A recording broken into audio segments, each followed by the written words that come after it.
Triprayar saint Jude ദേവാലയത്തിൽ നഗരി കാണിക്കൽ പ്രദക്ഷിണം നടന്നു. പള്ളിയിൽ നിന്നും ആരംഭിച്ച പ്രദക്ഷിണത്തിന് നിരവധി പേർ പങ്കെടുത്തു.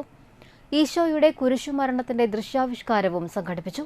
ഫാദർ ജിൻഡോ പെരേപാടൻ, കൈക്കാരന്മാരായ സോബി, ഷൈജൻ, കേന്ദ്രസമിതി പ്രസിഡന്റ് റോബിൻ എന്നിവർ നേതൃത്വം നൽകി.